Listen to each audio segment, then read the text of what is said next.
آج ہم حضور صلی اللہ علیہ وآلہ وسلم کے جن غیر معروف صحابی کا ذکر کریں گے وہ ہیں ابو دحدہ رضی اللہ تعالی عنہ۔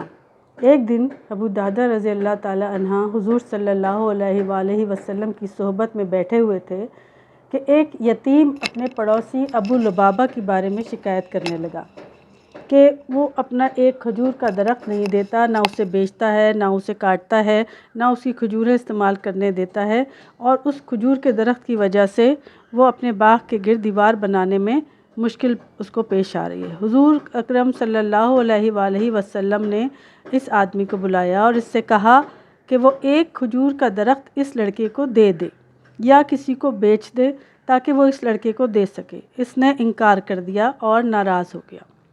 بعد میں رسول اللہ صلی اللہ علیہ وآلہ وسلم نے اس درخت کے بدلے میں انہیں جنت میں ایک درخت پیش کرنے کی آفر کی۔ وہ بہت پریشان تھے لیکن انہوں نے انکار کر دیا اور چلے گئے۔ ابو دحدہ رضی اللہ تعالی عنہ اس وقت حضور صلی اللہ علیہ وآلہ وسلم کے ساتھ ہی تشریف فرما تھے۔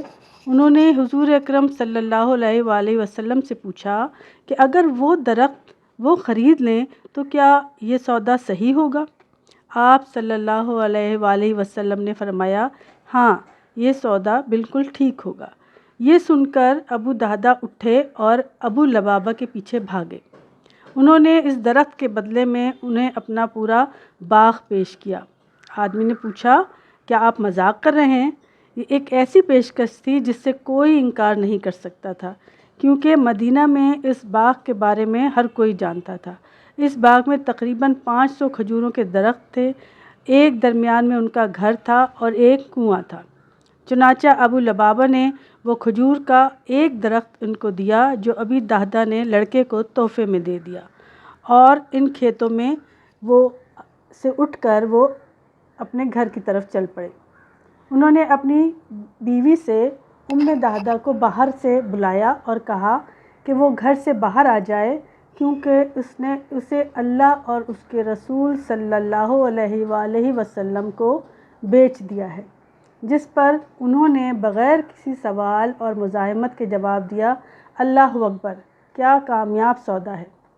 اس کے بعد انہوں نے اپنے بچوں کو اکٹھا کیا اور باغ سے باہر نکلتے ہوئے ان بچوں کے پاس موجود کھجوروں کو بھی ان کی جیب سے نکال کر باہر اس باغ میں پھینک دیا، یہ کہتے ہوئے کہ وہ اب اللہ کے لیے ہیں اور اب وہ ان کی ملکیت نہیں ہے۔ حضور اکرم صلی اللہ علیہ وآلہ وسلم کے ساتھ موجود ان کے ساتھیوں میں سے کچھ صحابہ کرام مگر غیر معروف بھی ہیں تو مگر ان سب کے کچھ نہ کچھ ایسے واقعات ہیں جو ہمیں کچھ نہ کچھ سبق دیتے ہیں۔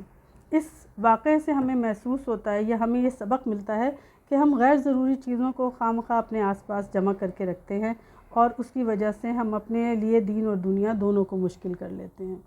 لہٰذا جتنا ممکن ہو سکے اپنی صرف ضرورتوں کو پورا کیا جائے اور اس سے زیادہ چیزوں کو اللہ کی راہ میں دے دیا جائے تو یقیناً اللہ میاں ہمارے لیے آسانیاں پیدا کرے گا۔